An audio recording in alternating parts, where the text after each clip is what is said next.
الحمد لله.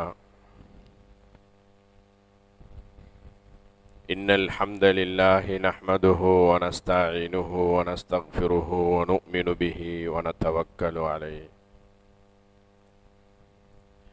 ونعوذ بالله من شرور أنفسنا وسيئات أعمالنا، ونعوذ بالله من شرور أنفسنا وسيئات أعمالنا، من يهده الله فلا مضل له ومن يضلله فلا هادي له. أشهد أن لا إله إلا الله وحده لا شريك له، وأشهد أن سيدنا وحبيبنا وشفيعنا ومولانا محمدا عبده ورسوله، صلى الله على سيدنا محمد وعلى آله وأصحابه وأزواجه وأهل بيته وأتباعه أجمعين، أما بعد، فقد قال الله سبحانه وتعالى في محكمه التنزيل وفي فرقانه المجيد بعد أعوذ بالله من الشيطان الرجيم، بسم الله الرحمن الرحيم: الحج أشهر معلومات، فمن فرض فيهن الحج فلا رفث ولا فسوق ولا جدال في الحج، وما تفعلوا من خير يعلمه الله، وتزودوا فإن خير الزاد التقوى. وقال الله أيضا: ولله على الناس حج البيت من استطاع إليه سبيلا. صدق الله مولانا العلي العظيم. قال النبي صلى الله عليه وسلم: إنما الأعمال بالنيات وإنما لكل امرئ ما نوى، فمن كانت هجرته إلى الله ورسوله فهجرته إلى الله ورسوله، ومن كانت هجرته لدنيا يصيبها أو امرأة ينكحها فهجرته إلى ما هاجر إليه. رواه البخاري أو كما قال عليه الصلاة والسلام. அல்லாஹுடைய மாளிகையில் அவனுடைய புனிதமான ஜும்மாவுடைய கடமையை நிறைவேற்றுவதற்காக இஅ்திகாஃபுடைய நிய்யத்தோடு நேரகாலத்தோடு வந்து அமர்ந்திருக்கும் அல்லாஹ்வின் நல்லடியார்களே, அன்பு சகோதரர்களே, பெரியோர்களே, நம்முடைய எல்லா நிலைமைகளிலும் எல்லா சந்தர்ப்ப சூழ்நிலைகளிலும் எம்மை படைத்து பரிபாலனம் நிர்வாகம் செய்யக்கூடிய ரப்புல் ஆலமீன் அல்லாஹுவை பயந்து அஞ்சி அவனால் ஏவப்பட்ட கட்டளைகளை எல்லாம் நம்முடைய வாழ்க்கையில் எடுத்து நடந்து கொள்ளுமாறும், இவைகளையெல்லாம் ஈருலக வாழ்க்கையினுடைய வெற்றிக்காக தடை செய்து ஹராமாக்கி வரம்புகள் விதித்திருக்கிறானோ அந்த பாவமான காரியங்கள் விடயத்தில் அல்லாஹுவை பயந்து அஞ்சி நம்முடைய வாழ்நாளை பாதுகாத்து கொள்ளுமாறும் முதலில் அடியானாகிய எனக்கும் அப்பால் உங்களுக்கும் நான் அல்லாஹுடைய பயம், இறையச்சம், தக்வாவை கொண்டு வசியத் செய்து கொள்கிறேன். அன்பு கட்டளையும் பிறப்பித்துக் கொள்கிறேன். இத்தகுல்லாஹ்.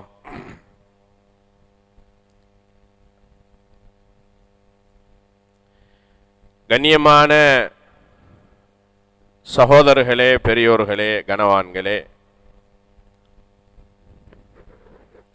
நாம்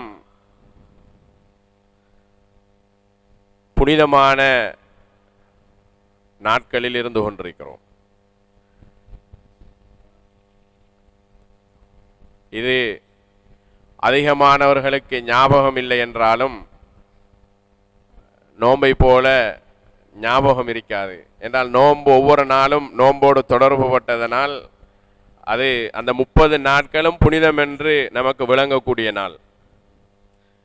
ஆனால் நாம் இருக்கக்கூடிய இந்த நாள், பிறநாள் வரைக்கும் உள்ள இந்த நாள் 10 நாள் மிகவும் கண்ணியமான, மிகவும் பெருமதியான,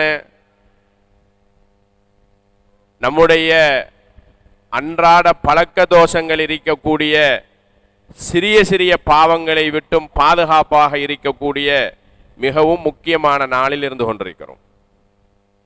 ஹஜ்ஜாஜிகள் எல்லாம் ஹஜ்ஜிக்காக தயாராகி அதிகமானவர்கள் அங்கே சென்று விட்டார்கள். சிலர்கள் செல்வதற்காக தயாராகி கொண்டு பிரயாண ஏற்பாடுகளில் இருந்து கொண்டிருக்கிறார்கள்.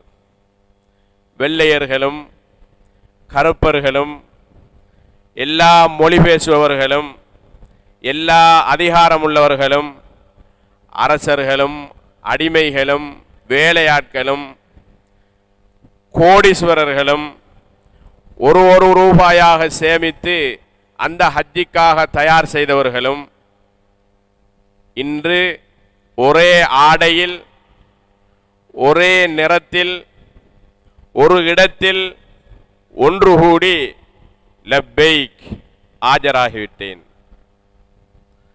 இதோ வந்துவிட்டேன், நீ என்ன சொன்னாயோ, நீ எதை எதிர்பார்க்கிறாயோ அதனூடாக உன்னிடத்தில் நான் சரண்டர் ஆகிவிட்டேன். இந்த பூமியில் இந்த நாட்களில் இவ்விடத்தில் நான் அரசனும் அல்ல, நான் பணக்காரனும் இல்லை, நான் அதிகாரியும் இல்லை, நான் எவ்வளவு பெரிய சக்தி உள்ளவனாக இருந்தாலும் இந்த நாளில் இவ்விடத்தில் லப்பைக் நான் ஆஜராகிவிட்டேன் உன்னுடைய ஒரு அடிமையாக என்ற தல்பியாவோடு அங்கு ஹஜ்ஜாஜிகள் எல்லாம் ஒன்று சேர்ந்திருக்கிறார்கள். இந்த நாட்களில் மிகவும் முக்கியமான விஷயம் என்னென்றா, பாவங்களை விட்டும் மிக பாதுகாப்பாக இருக்கணும். நம்முடைய பழக்க தோஷத்தில் இருக்கக்கூடிய சிறிய சிறிய பாவங்கள், சின்ன சின்ன பொய்கள், சின்ன சின்ன அசிங்கமான வார்த்தைகள், சின்ன சின்ன செயற்பாடுகள், இவைகளில் கூட மிக கவனமாக இருக்கணும். என்றால் நமக்கு மட்டுமல்ல, குர்ஆன் ஹஜ்ஜிக்கு போறவர்களுக்கே சொல்லி அனுப்பக்கூடிய விடயம்தான் நான் இப்பொழுது உங்களுக்கு நான் சொல்லுகிறேன். அல் ஹஜ்ஜு அஷ்ஹுரும் மஅலூமாத் ஃபமன் ஃபரல ஃபீஹின்னல் ஹஜ்ஜ, நீங்க யார் ஹஜ்ஜுக்காக வேண்டி தயாராகி போகிறீர்களோ ஃபலா ரஃபத வலா ஃபுசூக வலா ஜிதால ஃபில் ஹஜ், நீங்க ஊர்ல அசிங்கமான வார்த்தைகள் எல்லாத்துக்கும் பேசுற ஆளா இருப்பீங்க. நீங்க ஊர்ல எல்லாத்துக்கும் முரண்படக்கூடியவராக இருப்பீங்க. வீட்டுக்குள்ள இருந்து வரைக்கும், பள்ளிவாசல் வரைக்கும், தொழில் துறவுகள் வரைக்கும் அனைத்திலும் முரண்படக்கூடிய ஒரு சுபாவம் உள்ளவராக நீங்கள் இருப்பீர்கள். பாருங்க, ஹஜ்ஜாஜிகளுக்கு சொல்லக்கூடிய உபதேசம் அல்லாஹ். நீங்க சின்ன வார்த்தைகளுக்கும் அசிங்கமான வார்த்தைகள் பேசுபவராக இருப்பீர்கள். சின்ன சின்ன விடயங்களிலும் முரண்படுவோராக இருப்பீர்கள். சிறிய விடயத்தையும் சண்டைக்குரிய விடயமாக தூக்கி வைப்பவராக நீங்கள் இருப்பீர்கள். எனவே அங்க போய் உங்களோட இங்க உள்ள புத்தியை காட்டிடாதீங்க. நீங்க போற இடம் வேற, நீங்க உங்களை பரிசுத்தப்படுத்துவதற்காக போகிறீர்கள். அங்கு போய் செய்யக்கூடிய அமல்களை விட நீங்க திரும்பி வரக்கூடிய ரிசல்ட் தான் மிக முக்கியம். எல்லாரும் போகலாம். இன்ற ஹுத்பாவில் கூட நான் மிக முக்கியமான சில விடயங்கள் உங்களோடு பேச இருக்கிறேன். அநேகமான ஹுத்பாக்களில் சொல்லப்பட்டிருக்கும், சொல்லப்படாத விடயங்களும் இருக்கும். மிக முக்கியமான விடயங்களை நான் சொல்ல இருக்கிறேன். ஹஜ்ஜுடைய விடயத்தில் ஹஜ்ஜுக்கு ரெடியானவர்கள் ரெடியாகிவிட்டார்கள். அடுத்த வருடம் ரெடியாக இருக்கிறீர்கள். நீங்கள் எல்லோரும் இவைகளை தெரிந்து கொள்ள வேண்டும். அங்கு குர்ஆன் சொல்லுது, நீங்க போனதை விட நீங்க எப்படியும் போயிருக்கலாம், ஒவ்வொரு ரூபாயாக சேமித்தும் போயிருக்கலாம், 25 வருடகால ஆசை ஒன்றை நிறைவேற்றவும் போயிருக்கலாம். ஆனால் அங்கு போய் நீங்கள் திரும்பி வருவீர்களே, அந்த ரிசல்ட் தான் மிக முக்கியம் என்று குர்ஆன் சொல்லுது.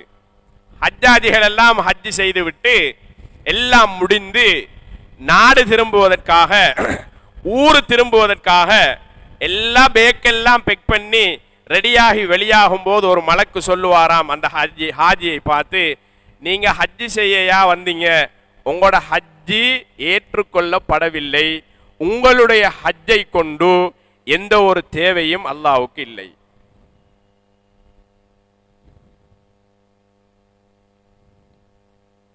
$25 லட்சம் செலவு செய்து, நாம அடிக்கடி சொல்ற என்னண்டா, உலமாக்கள் சொல்லுவாங்க குர்ஆனை படிங்க, மார்க்கத்தினுடைய ஒரு கடமையை செய்வதற்கு முன்னால மார்க்கம் என்ன சொல்லுதுன்னு படிங்க. அதிகமான உலமாக்கள் சொல்றதுதான், இஸ்லாத்துல சம்பிரதாயம் இல்லை, இஸ்லாத்தினுடைய கடமைகள் ஃபங்க்ஷன் இல்லை, இஸ்லாத்தினுடைய கடமைகள் விழா இல்லை,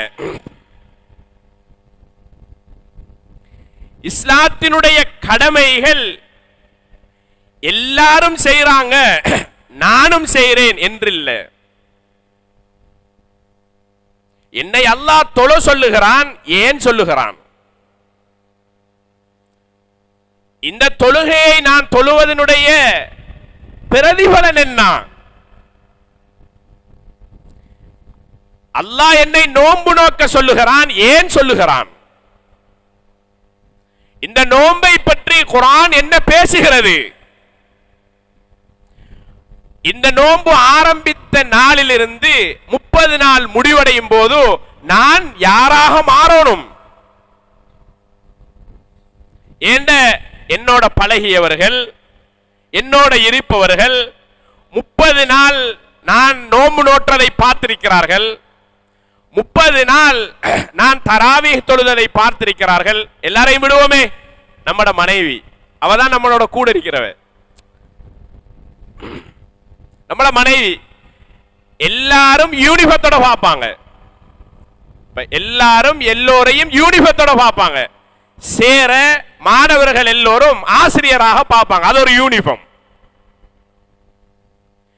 பள்ளி தலைவரை, பள்ளி நிர்வாகத்தை ஒரு தலைவராக, ஒரு நிர்வாகமாக ஊர் பார்க்கும், அது ஒரு யூனிஃபார்ம். ஒரு போலீஸ் அதிகாரிய மக்கள் எல்லோரும் போலீஸாக பார்ப்பாங்க, அது ஒரு யூனிஃபார்ம், அது ஒரு யூனிஃபார்ம். ஒரு மௌலவிய ஜுப்பாவோட தலப்பாவோட ஒரு யூனிஃபார்மாக பார்ப்பாங்க, அது ஒரு யூனிஃபார்ம். ஆனா நம்மட சமூகத்தில் நம்மளோட இருப்பவர்களில் சிவில்ல பார்க்கிற ஒரே ஒரு ஜீவன் மனைவிதான். ஹைகோர்ட் ஜட்ஜி, அதை விட சுப்ரீம் கோர்ட் ஜட்ஜி, அதை விட பெரிய ஒரு பதவி இருக்கா? சரியா? அவர் வீட்டுக்குள்ள போகும்போது எப்படி செருப்பை கலட்டிட்டு வீட்டுக்குள்ள போறாரோ, அவர் எப்படி போகணும்டா, வாப்பாவாக, அப்பாவாக, மனைவிக்கு கணவனாக, மருமகளுக்கு மாமாவாக, மருமகனுக்கு மாமாவாகத்தான் செருப்போட தந்த பதவியை கலட்டி விட்டு வீட்டை போகணுமே தவிர வீட்டுக்குள்ள அவர் ஜட்ஜ் இல்லை. அங்க சிவில்ல பார்க்கிறது மனைவி. தக்காளி எடுக்க சொல்லுவா, எடுத்துட்டு வரணும். பிள்ளை அழுகுது தூக்குங்க என்று சொல்லுவா, தூக்கணும். என்னங்க கூடுதலான சத்தம் அறிக்கை யார்கிட்ட? ஜட்ஜி கிட்ட. நீ ஒரு ஜட்ஜ பார்த்து இப்படி கேட்டுட்டாய், இத்தனாம் தேதி தவணை போட இயலாது. ஏன்? அது சிவில் வாழ்க்கை. நான் என்னத்தை சொல்ல வரேன்டா, 30 நாள், அது பெரிய தலைப்பு, அதை விடுவோம். 30 நாள் நோன்பு நோற்றதை, தராவீஹ் தொழுததை, கியாமுல் லைல் தொழுததை நம்மட மனைவி பார்த்திருக்கிறாள். நீங்க யூனிஃபார்ம்ல தெரிஞ்சதை பார்த்து சிவில்ல பெருநாள் முடிஞ்சு 6 நோன்பு முடிஞ்சு நம்மட மனைவி சொல்லணும், மாஷா அல்லாஹ் இந்த வருட நோன்பு உங்களை 100க்கு 100 இல்லைன்றாலும் ஒரு 80% திருத்திருக்கி. யார் சொல்லணும்? மனைவி. ஏண்டா நான் உங்கள்கிட்ட நான் பொய் சொல்ல மாட்டேன். நான் பொய் சொல்றவன் என்பது யாருக்கு தெரியும்? நான் இப்படிப்பட்டவன் என்பது யாருக்கு தெரியும்? நீங்க அங்கதான் சிவில்ல இருக்கிற. உங்களோட போன் கால், நீங்க பேசுற முறை, நீங்க நடந்து கொள்ற ஆக்டிவிட்டி. அப்ப அவ சொல்லுவா, இந்த வருட நோன்பு உங்களை ஒரு 80% திருத்திருக்கிறது என்று நெருக்கமாக இருக்கக்கூடிய ஒரு உறவு நம்மள சொன்னா எந்த கடமைக்காக அல்லாஹ் அந்த நோன்பை கடமையாக்கினானோ அதை நாம் அடைந்து விட்டோம். பொய் கொஞ்சம் குறைஞ்சிருக்கு, ஏமாத்து கொஞ்சம் குறைஞ்சிருக்கு, தொழுகையில சோம்பேறித்தனம் குறைஞ்சிருக்கு,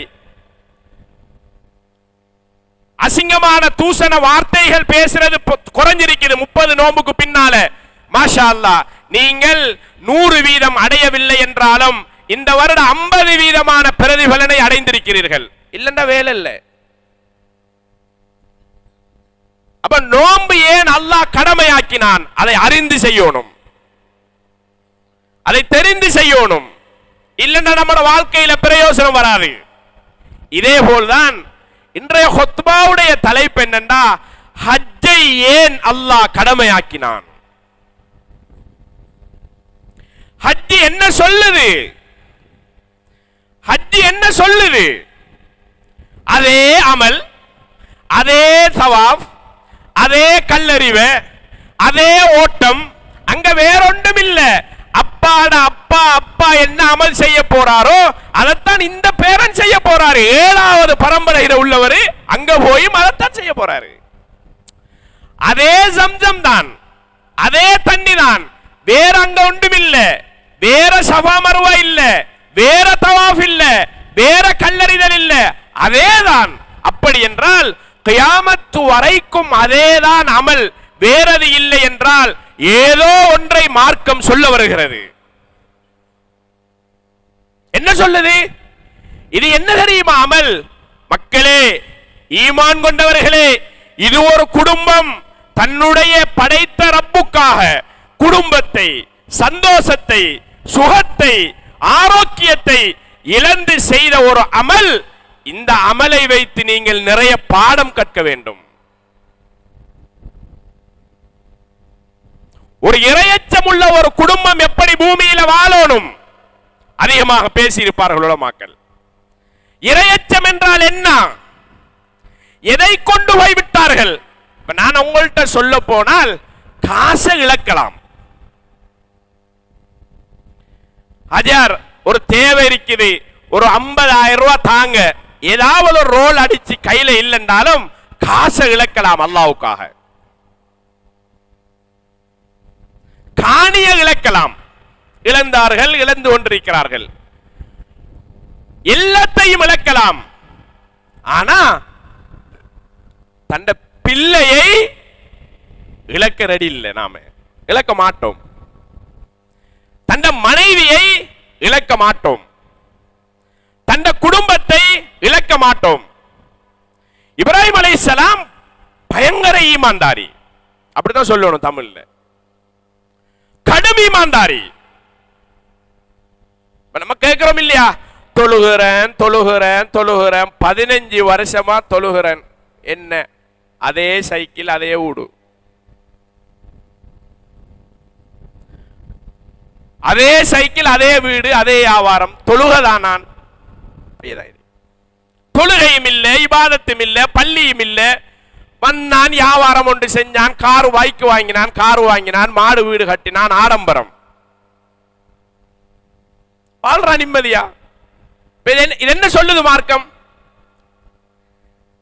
தொழுகிற பணக்காரனாக இல்ல, தொழுகிற காசுக்காரனாக இல்ல, தொழுகிற கோடீஸ்வரன் ஆகிறதுக்கு இல்ல. ஒருத்தர் வந்தாரு, 2 காலு மேலாது, வீல் சேர்ல வாராரு, கொண்டு வந்து சஃப்ல நிப்பாட்டி இருக்குது, இருந்து சொல்லுகிறாரு.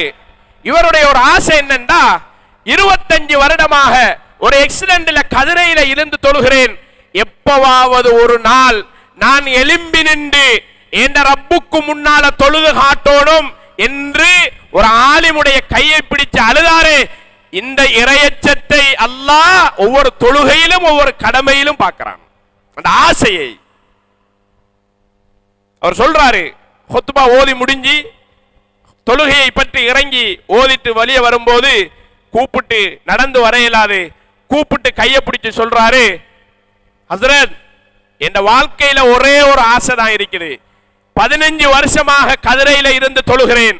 என்ற ஒரே ஒரு ஆசை, என்றைக்காவது ஒரு நாள் இந்த நெத்தியை சுஜூதில் பூமியில வச்சு தொழணும். அதோடு அல்லாஹ் என்ற ரூஹ வாங்கினாலும் பரவாயில்லை. இந்த ஆசை, இந்த ஈமான், இந்த இறையச்சம், இந்த தக்வா, இதை அல்லாஹ் ஒவ்வொரு கடமையிலும் எதிர்பார்க்கிறான்.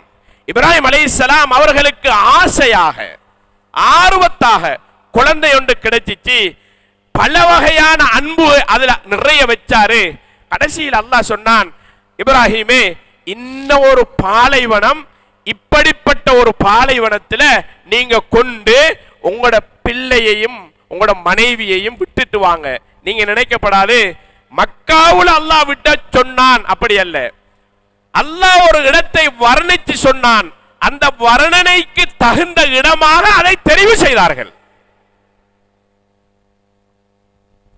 சூடு, தண்ணில்ல, ஒரு பாலைவனம், மனைவியையும் பிள்ளையையும் விட்டுவிட்டு வாரார்கள். ரெண்டு வகையான சோதனை. ஒன்று, அதை தாங்கிக் கொள்ளும் ஈமான் குடும்பத்துக்கு வேணும், அதை செய்கிற ஈமான் தந்தைக்கு வேணும். கொண்டு விட்டு விட்டு வருகிறார்கள். நிறைய விடயம் பின்னால பேசியிருக்கிறது, சுருக்கமாக சொல்லி வருகிறேன். கொண்டு விட்டு விட்டு வருகிறார்கள். சரியான ஒரு பாலைவனம், பள்ளத்தாக்கு, தண்ணி இல்ல, சாப்பாடு இல்ல. விட்டு விட்டு வரும்போது மனைவி தான் கேட்கிறா, இப்ராஹிமே, நீங்க எங்க கொண்டு போறீங்க? எங்க கொண்டு போறீங்க? பதில் இல்ல. திரும்ப கொண்டு போறாங்க, பதில் இல்ல. திரும்பவும் கேட்கிறாங்க, பதில் இல்ல. அந்த கணவருடைய ஆக்டிவ், அந்த கணவருடைய செயலை பார்த்து மனைவி தான் கேட்கிறா, அல்லாஹு அமரக்கஹாதா, இது உங்களுக்கு அல்லாஹ் சொன்னானா? இது அல்லாஹ்வுடைய கட்டளையா?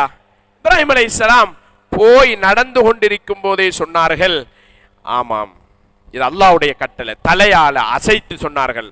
முஃபஸ்ஸிரீன்கள், தஃப்சீருடைய உலமாக்கள் சொல்றாங்க, இது எவ்வளவு பெரிய தியாகம்டா. உலகம் அழியும் வரைக்கும் ஒவ்வொரு தந்தையும் படிக்க வேண்டிய, ஒவ்வொரு தாயும் படிக்க வேண்டிய ஒரு பாடம். முதலாவது ஈமான், இரண்டாவது தக்வா. அந்த வார்த்தை நடந்து கொண்டு போகும் போதே தலையை ஆட்டி ஆமா என்று சொன்னது இப்ராஹிம் அலைஹிஸ்ஸலாம். நடக்கும் போது தலையை திரும்பி தன் குழந்தையை பார்த்து பதில் சொல்லிருப்பார்களாக இருந்தால், ஒருவேளை அவர்கள் கண்ணீர் தாங்க முடியாமல் இருதயம் வெடித்திருக்கலாம். அவ்வளவு பெரிய ஒரு கவலை. இன்னொன்று, இப்ராஹிமை விடுங்க, ஒரு 15 நாளையால கூட்டிட்டு போங்க. இப்ராஹிமை விடுங்க, ஒரு 2 மாசத்தால கூட்டிட்டு போங்க. இப்ராஹிமை விடுங்க, ஒரு வருஷத்தால கூட்டிட்டு போங்க. நாள் சொல்லப்படல, விட்டுட்டு போங்க. செஞ்சே ஆகணும். நபி செய்தாகணும். நபி மூசா அலைஹிஸ்ஸலாம் கம்ப போட்டாங்க, பாம்பாகிட்டது. எங்க?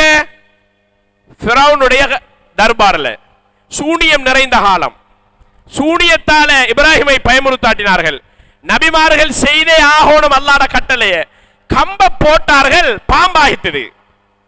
பாம்பு தர்பார்ல இருந்த எல்லா பாம்பையும் பிடிச்சு விழுங்கிட்டு. இப்ப அல்லாஹ் மூசா அலைஹிஸ்ஸலாத்திட்ட இப்ப ஒரு ஈமான படிச்சிட்டாரே, இப்ப இவர ஈமான சோதிக்கணும். அல்லாஹ் மூசா அலைஹிஸ்ஸலாத்திட்ட சொன்னான், மூசாவே, பாம்பை பிடிங்க, கையால பிடிங்க. இப்ப நீங்க போட்ட கம்பு பாம்பாகி எல்லா பாம்பையும் விழுங்கிட்டது, நீங்க பார்த்துட்டீங்க. இப்ராஹிமே, பாம்பை பிடிங்க. எப்படி பிடிங்க? கழுத்துல இல்ல, வால்ல இல்ல, நடுவுல இல்ல. மூசாவே, பாம்புட வாய்க்குள்ள போட்டு பிடிங்க. இப்ப என்ன பார்த்தாரு? எல்லா பெரிய பாம்புகளையும் பாம்பு விழுங்கியதை பார்த்தாரு. இப்ப இவர்ட்ட என்ன சோதிக்கணும்? ஈமான சோதிக்கணும். இவர்ட்ட நம்பிக்கை வந்துட்டா. இப்ராஹிமே, மூசாவே, பாம்பை பிடிங்க. எங்க பிடிங்க? வாய்க்குள்ள கைய போட்டு பிடிங்க. செஞ்சாகணும்.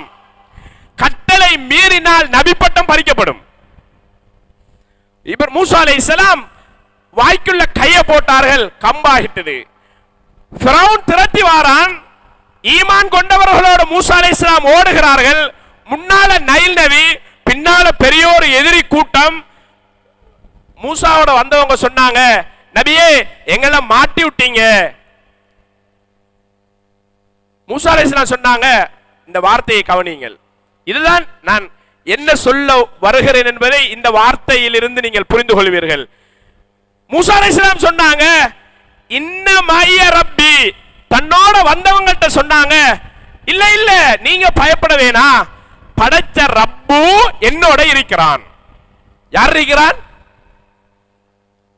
படைச்ச ரப்பு, ஏண்ட ரப்பு என்னோட இருக்கிறான், நீங்க பயப்படாதீங்க, ஃபிரௌன் திரட்டி வரட்டும். இப்ப வந்தவங்க சொன்னாங்க, மூசாவே பின்னால வாளோட திரத்துறான், வந்துட்டான் கிட்ட, முன்னால கடல், நீங்க சொல்றீங்க என்ன சொல்றீங்க? இன்னமா இய ரப்பி, அல்லாஹ் என்னோட இருக்கிறான்னு சொல்றீங்க. மூசா அலைஹிஸ்ஸலாம் இந்த வார்த்தையை சொன்னாங்க. அல்லாஹ் என்ன செஞ்சிருக்கணும்? இதுதான் நம்மட வாழ்க்கையில நம்மட ஈமானுடைய முடிவு. அல்லாஹ் என்ன செஞ்சிருக்கணும்? சுப்ஹானல்லாஹ், இவ்வளவு பெரிய இக்கட்டான நிலைமையில ஏண்ட ரப்பு அல்லாஹ் என்று சொல்லிட்டாரு மூசா, கடலே பிளந்து கொடு, அப்படிதான் சொல்லணும். நாமெல்லாம் அப்படிதான் எதிர்பார்க்கும். வானத்தால கொட்டணும், பூமி பிளக்கணும், கிணத்துக்கு இருந்து வரணும், கை நிறைய பணம் இருக்கணும், சுபஹு தொழுதா கடையில கூட்டம் அலைமோதணும், அப்படிதான் நாம எதிர்பார்க்கிறோம். மூசா அலைஹிஸ்ஸலாம் சொன்னாங்க, என்ற அல்லாஹ் என்னோட இருக்கிறான். அப்படியா? ரைட். இப்ப என்ன வார்த்தை சொன்னீங்க? படைச்ச ரப்பு என்னோட இருக்கிறான். எனவே மூசா, உங்களோட கையில இருக்கிற கம்பால கடல் அடிங்க. கடல் பிளக்கல, ஃபிரௌன் கிட்ட கடல் பிளந்திருக்கணும். இந்த ஈமானுடைய வார்த்தைக்கு இவர் சொன்னது வார்த்தை, செயலால வரல. நபி சொன்னது வார்த்தை, செயலால வரல. சின்னோரு கம்பால சமுத்திரத்தில் அடிக்க சொல்லுகிறான் அல்லாஹ். என்ன காரணம்? யோசிக்கணும். அந்த ஈமானுடைய வலு, படைச்ச ரப்பு சொன்னான் அடியுங்கள், அடிச்சாங்க 12 பாதை. எதுக்கு பின்னால? அடியுங்கள் என்ற வார்த்தையினுடைய ஈமானுடைய சோதனைக்கு பின்னால் 12 பாதை. எப்ப வந்திருக்கணும்? ஏண்ட ரப்பு அல்லாஹ் என்று சொன்னோட பிளந்திருக்கணும். தரமாட்டான், தரமாட்டான். உங்களை நாங்கள் அனுப்பி இருக்கிறோம் உலகத்தில் நீங்கள் யார் என்று பார்ப்பதற்காக. ஞாபகம் வையுங்கள், நீங்கள் யாரு? ஈமான்தாரியா? உங்களோட முடிவென்ன? அல்லாஹ் பாதுகாக்கணும். இதை நான் இந்த ஹுத்பாவில் சொல்லி ஆகணும். சென்ற வாரம் தொழுகையாளி பள்ளியோடு இருப்பாரு, எங்கட கண்ணால கண்டவரு சென்ற வாரம் தனக்குத்தானே நெருப்பு வைத்து தற்கொலை செய்து மௌத்தாகினார். தனக்குத்தானே நெருப்பு வைத்து தற்கொலை செய்து மௌத்தாகினாரு. தொழுகையாளி. ஆச்சரியம் எல்லாருக்கும். ஏன் இது? ஏன் செஞ்சாரு? ஏன் செஞ்சாரு? இதைத்தான் அல்லாஹ் சொல்றான், லியபுலுவக்கும் ஐயுக்கும் அஹ்ஸனு அமலா. ஞாபகம் வையுங்கள் எல்லோரும், நீங்கள் உலகத்தில் செய்கின்ற அமல் யாருக்கு செய்கிறீர்கள், ஏன் செய்கிறீர்கள், எப்படி செய்கிறீர்கள் என்பதை சோதிப்பதற்காக உங்களை நாங்கள் வாழ வைத்திருக்கிறோம், சும்மா அல்ல. இப்ராஹிம் அலைஹிஸ்ஸலாம் நபி கடலோரம் நடந்து போகிறார்கள். கடலோரம் நடந்து போகிறார்கள். ஒரு மிருகம் செத்து, எப்பவும் நீங்க கடலோட சம்பந்தப்பட்டாக்கள், நான் சொல்ல தேவையில்லை. ஒரு மிருகம் செத்தத கடல் கரையில போட்டு கிடக்குது, அங்க வச்சிருக்காது. கரையில கிடக்கிற செத்த ஒரு ஆடுண்டு வைப்பவே, அத அலையில கொஞ்சம் கரைஞ்சு போகுது. கரையில இருக்கிற நாய்கள் சாப்பிட்டு போகுது, பறவைகள் கொத்திட்டு போகுது. இப்ராஹிம் அலைஹிஸ்ஸலாம் கேட்டாங்க, யா அல்லாஹ், இதையுமா கியாமத்துல எழுப்பாற்ற? அப்படி கேட்டாங்க. நியாயமான கேள்வி. கடல்ல கொஞ்சம் போயிட்டு, மிருகத்துல வயிற்றுல கொஞ்சம் போயிட்டு, பறவைகள்ல கொஞ்சம் போயிட்டு, யா அல்லாஹ், இதை எப்படி கியாமத்துல எழுப்பாட்டுவாய்? அல்லாஹ் என்ன சொல்லிருக்கணும்? நபியே நில்லுங்க, எழுப்பாட்டிருக்கணும். கேட்ட கேள்வி யதார்த்தம்.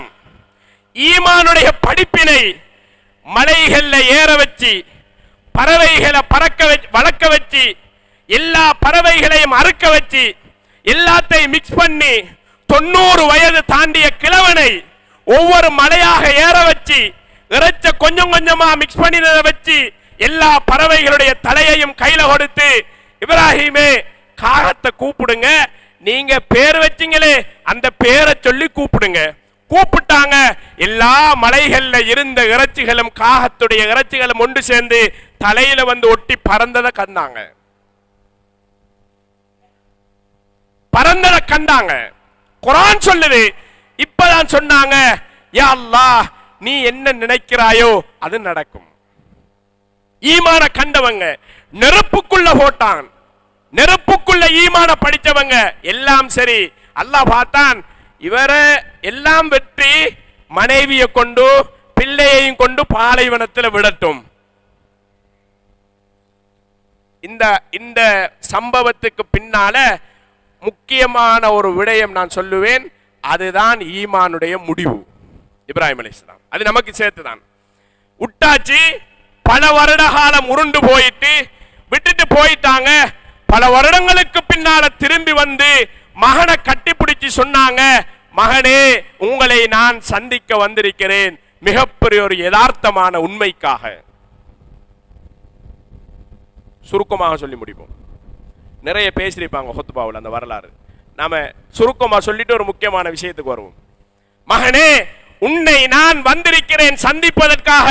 பல வருடங்களுக்கு பின்னால திண்டியா குடிச்சியா என்ன செய்தா என்று தெரியாது, கட்டி பிடிச்சு சொன்னாங்க, மகனே நான் வந்திருக்கிறேன் என்ன தெரியுமா, இன்னி அராஃபில் மனாமி அன்னி அத்பஹுக ஃபந்தூர் மாதா தரா.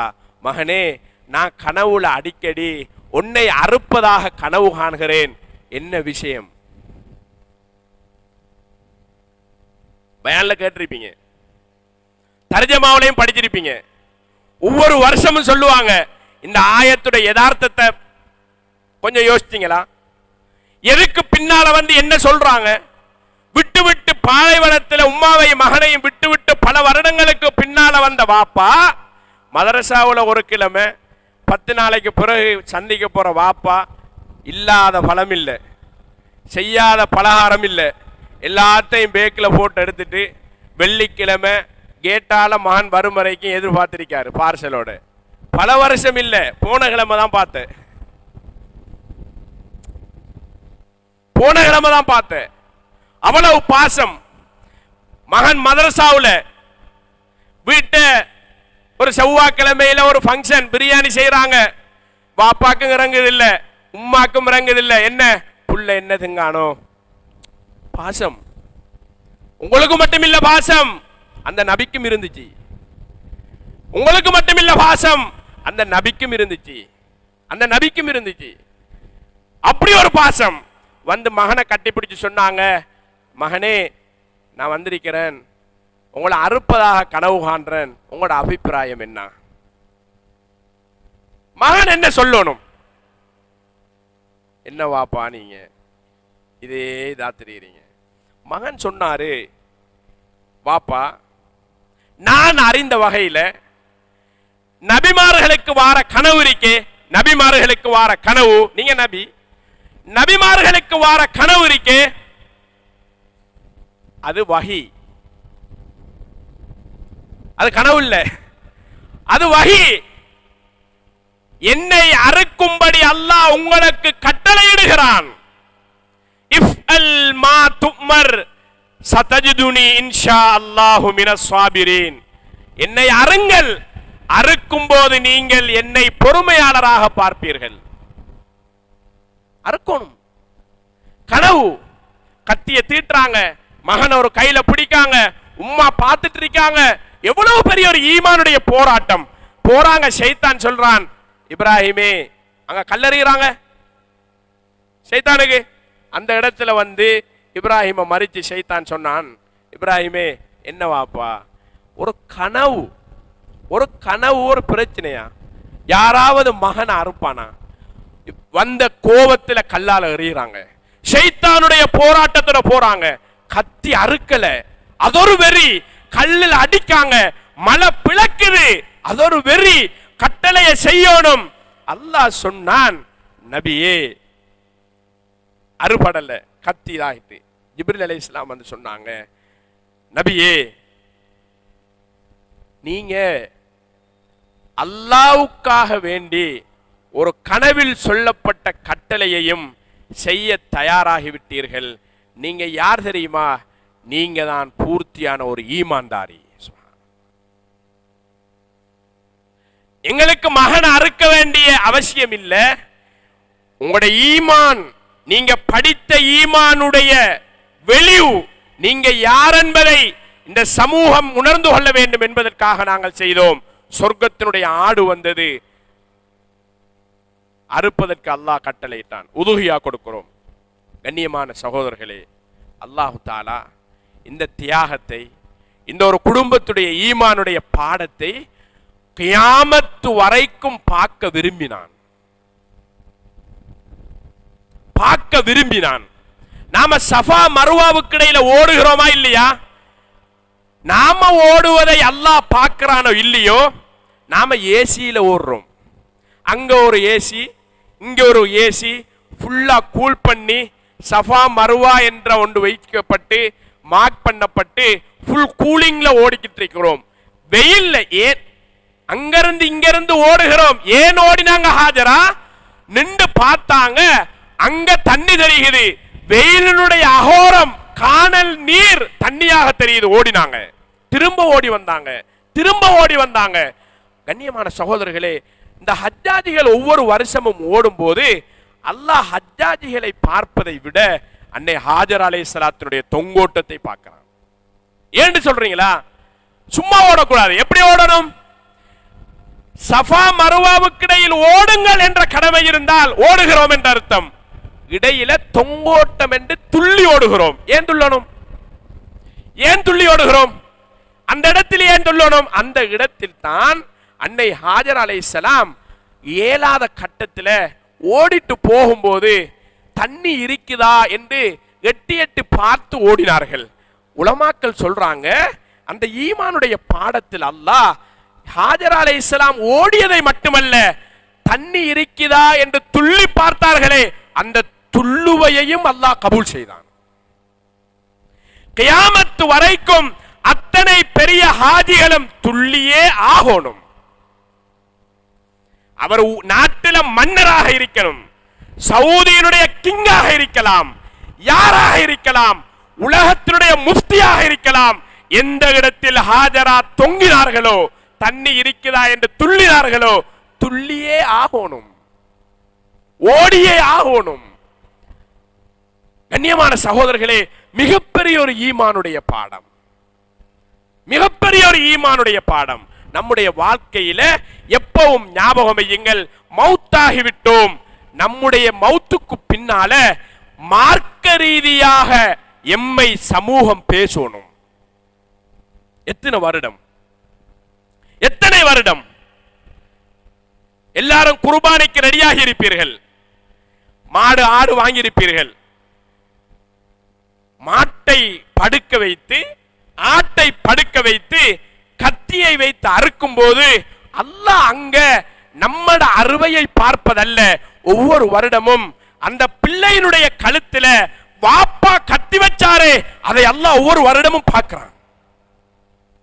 அதுக்கு தான் சொல்றேன், என்னண்டா மாடு அறுக்கணும், ஆடு அறுக்கணும். எப்படின்னா அந்த உணர்வை நீங்க அனுபவிக்கணும்டா, சின்ன வயசுலேயே ஒரு மாட்டை வாங்குங்க, ஒரு ஆட்டை வாங்குங்க, நீங்க வளருங்க. புல் அறுத்துட்டு வந்து தவுட களைச்சி வச்சு, நீங்க தீனி போட்டு, நீங்க சாணி அள்ளி, நீங்க கழுகி, ஒரு 2 வருஷம் அந்த மாட்டை நீங்க வளர்த்துட்டு, ஒரு ஹஜ்ஜில ஒரு உலுஹியாக்கு நீங்க கழுத்தை பிடிச்சு கூட்டிட்டு போய் படுக்க வச்சு கத்திய கழுத்துல வைங்க. இந்த பயான் உங்களுக்கு விளங்கும். பிள்ளையா இருக்க வேணா, நீங்க வளர்த்த மாட்டை 2 வருஷம் அறுத்த மாட்டை அருங்க. உங்களோட கண்ணில இருந்து ஒரு சொட்டு தண்ணீர் வருமே, அதை அல்லாஹ் விரும்புகிறான்.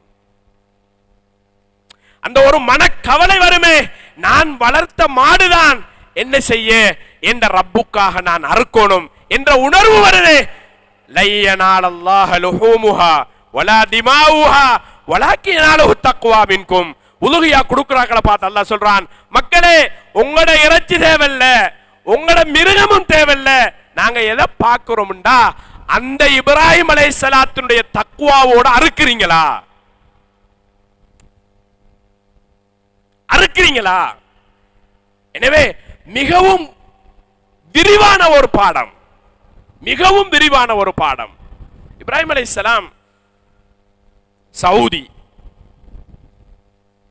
அதை பத்தி பேசுவானா, அது அப்படி எரிக்கட்டு தலைப்பா. சவுதி என்ன இருக்கு? ஒரு பொட்டல் நிலம் என்றால் கரடு முரடான பூமி. அங்க ஒன்றுமில்லை, அங்க ஒன்றுமில்லை, தண்ணிங்கப்பட்ட சாமானே இல்லை. நல்ல விளங்குங்க. அதுக்குதான் சொல்றேன், வாப்பாவாக வாழக்கூடிய நாம எது செய்தாலும் நம்மட சந்ததிக்காக செஞ்சுட்டு மௌத்தாகணும். கொடுங்க சொல்றோம், கொடுங்க. எது இருக்குதோ அதை கொடுங்க, என்ன இருக்குதோ அதை கொடுங்க. ஏன் சொல்றோம் தெரியுமா? நீங்க கொடுங்க, உங்களோட சந்ததி நல்லா வாழும். நீங்க பொத்தினீங்க, உங்களோட பொருளாதாரத்தை உங்களோட சந்ததியை அனுபவிக்க அல்லாஹ் விட மாட்டான். என்ன பாடம்? நீங்க கொடுங்க. எவ்வளவு இருக்குது? 1000 ரூபாய் கேட்காங்க, உங்கள்ட்ட எவ்வளவு இருக்குது? 100 ரூபாய் இருக்குது. எவ்வளவு கொடுக்கலும்? 10 ரூபாய் கொடுக்கலும். கொடுங்க, கொடுங்க. என்ன நடக்கும்? 100 ரூபாயில 10 ரூபாய் கொடுங்க, உங்களோட சந்ததி பஞ்சம் இல்லாம வாழும். உங்களோட சந்ததி யார்கிட்டையும் கை நீட்டாம வாழும். பொத்தினீங்க, ஒரு சந்ததிக்கு அடுத்த சந்ததி உங்களோட சொத்து செல்வத்தை அனுபவிக்க முடியாமல் அல்லாஹ் ஆக்கிடுவான். இப்ராஹிம் அலைஹிஸ்ஸலாம் ஒரு துஆ தான் கேட்டாங்க. எங்க நின்று? சவுதியில இருந்து. என்ன கேட்டாங்க? யா அல்லாஹ், இங்க வருவாங்க இல்லையா ஹஜ்ஜிக்கு விருந்தாளிகள், இங்க வருவாங்க இல்லையா சவுதியை நாடி, இந்த பூமியை நாடி வருபவர்களுக்கு உணவளி என்று சொல்லல, பழத்தால் உணவளி. வர்சுக் அஹ்லஹு மினஸ் ஸமராத், இங்க வருபவர்களுக்கு நீ பழத்தால உணவளி. சவுதியினுடைய பழத்துல எக்ஸ்பயர் டேட் 1 டே தான் சொல்ல போனோம். ஏண்டா 2-3 நாள் வச்சிருக்கல, அது லோட் ஆகிரும். பழம் இப்ராஹிம் அலைஹிஸ்ஸலாத்துடைய துஆவுடைய பரக்கத், உலகத்திலேயே விலை மதிப்பற்ற ஈரி பேரித்தம் பழங்கள் உருவாகும் பூமி. சுப்ஹானல்லாஹ். இவங்கட தியாகம் இல்ல, அங்கொருத்தருடைய தியாகத்தினுடைய வெளிப்பாடு. கேட்டாங்க, யா அல்லாஹ், நான் இவ்வளவு பெரிய தியாகம் செஞ்சிருக்கிறேன், இவ்வளவு பெரிய தியாகம் செஞ்சிட்டு நான் இந்த கௌபாவுக்கு முன்னால் நிற்கிறேன். நீ இந்த பூமியை, நீ இந்த இடத்தை உலகத்தில் உள்ள அத்தனை பேரும் வந்து சுஜூது செய்யக்கூடிய பூமியாக நீ ஆக்கணும். துஆ ஆக்கணும். ஒரு இமாம் 25 லட்சம் ஹஜ்ஜாஜிகள் ஒருத்தர் முன்னுக்கு நின்று இஸ்தவு, அரபிகள் அல்ல, எல்லா மொழி பேசுறவனும், எல்லா மொழி பேசுறவனும் வந்திருக்கிறான். ஒரு அரபி, ஒரு இமாம் முன்னுக்கு நின்று இஸ்தவு என்று சொல்றாரு. 25 லட்சம் பேரும் சஃப சரியாக்குறாங்க. சுப்ஹானல்லாஹ். ஒரு ஒன் லீடர், ஒரு லீடர். அஸ்ஸலாமு அலைக்கும் வரஹ்மத்துல்லாஹ், 25 லட்சம் பேரும் தொழுகையை முடிக்காங்க. One leader. உலகத்துல எங்கேயாவது ஒரு இடத்துல கத் காமத்திஸ் ஸலாஹ், கத் காமத்திஸ் ஸலாஹ், 25 லட்சம் பேர் எழுப்பி நிக்காங்க தொழுகைக்கு. சுப்ஹானல்லாஹ். One leader. எங்கேயும் இல்ல உலகத்துல ஒன் லீடர். ஒவ்வொரு ஹஜ்ஜிலையும் எங்கேயாவது கேள்விப்பட்டீங்களா? இந்த முறை ஜம்சம் கிணறு வத்தியதன் காரணமாக ஹஜ்ஜாஜிகளுக்கு ஜம்சம் தண்ணி இல்லை. எத்தனை வருஷம்? எத்தனை வருஷம்? அள்ளி அள்ளி அள்ளி குடிச்சு பாவிச்சு வீட்டுக்கும் கொண்டு வரோம், வத்தாது. அதை கையால தோண்டினதல்ல, ஈமானுடைய தோண்டுதல். ஓடி வாராங்க, தண்ணி இல்ல, பிள்ளைக்கு தண்ணி வேணும். பூமிக்குள்ள இருந்து பீரிட்டு வெடித்து பரகுது தண்ணி. தண்ணி தேவை என்ற ஆதங்கம் கையால் அணைச்சி ஜம் ஜம் ஜம் நில் நில் நில், அந்த அபராணி மொழியில ஜம் ஜம் ஜம் நில் நில் என்று அவங்களோட கையால கட்டின தூரம் ஒரு வரம்பு கட்டினாங்க. இன்றைக்கு வரைக்கும் அந்த வரம்பு தான் கிணறு, வரம்பு தான் கிணறு. அதே அகலம், அந்த கிணறு தான். அந்த கிணறை கண்டுதான் சவுதியில் மக்கள் குடியமர்ந்தார்கள். தண்ணியை பார்த்து அந்த காலத்தில் ஒரு பழக்கம் இருந்துச்சு, எங்க தண்ணியோ அங்க குடியமருவாங்க. எனவே அன்பு நிறைந்த அல்லாஹ் நல்லடியார்களே, இது பெரிய ஒரு பாடம், தக்வாவுடைய பாடம். அதுல மிக முக்கியமான ஒன்று, நாம உலுஹியா கொடுக்க இருக்கிறோம். அடுத்த வருடம் ஹஜ்ஜிக்கு செல்ல இருக்கிறோம். ஒரு 2 நிமிடம் 3 நிமிடம் இதை நான் விரிவாக சொல்லணும். ஹஜ்ஜை பற்றி சில விடயங்கள் சொல்லுவேன் என்று சொன்னேன். உலுஹியா கொடுக்க இருக்கிறோம், ஹஜ்ஜிக்கு தயாராக இருக்கிறோம். கட்டாயம் கொடுக்கணும், கட்டாயம் போகணும். அது எல்லாருக்கும் ஆசை. ஆனால் முதலாவது நான் சொன்னேன் ஹுத்பா ஆரம்பத்தில், கடமையை விளங்கணும். உலுஹியா என்றால் என்ன? உலுஹியா கொடுக்கணும் கடமை, அதை விளங்கணும். எப்படி? எனக்கு கடமையா? உலுஹியா கொடுப்பது கடமை, எல்லாரும் கொடுக்கணும், விளங்கணும். எப்படி மார்க்கத்தை? எனக்கு கடமையா? நான் கடங்காரன், ஏற்கனவே 2 மாசம் செக் ரிட்டர்ன்ல கிடக்கு, பசார்ல ஏசுறான், அங்க இங்கேயும் கடனா கிடக்கு, வீட்டில எல்லாம் பிரச்சனை, தண்ணி பில் எல்லாம் அரியஸ்ல கிடக்கு, கரண்ட் பில் எல்லாம் அரியஸ்ல கிடக்கு. இப்ப உலுஹியா கொடுக்கணும், விளங்கணும். என்னண்டா எனக்கு உலுஹியா கடமையா?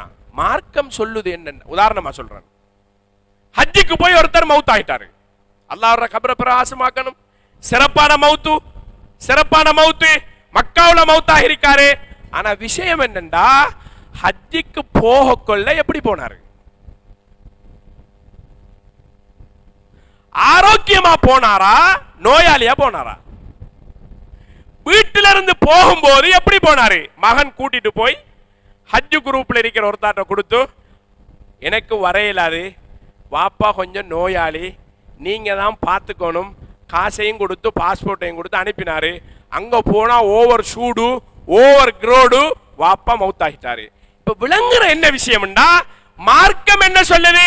பணக்காரன் ஹஜ்ஜிக்கு போறல்ல, வலில்லாஹி அலன்னாஸி ஹஜ்ஜுல் பைத் மனிஸ்ததா இலைஹி சபீலா. பணம் இருந்து மட்டுமல்ல, ஆரோக்கியம் இருக்கணும்.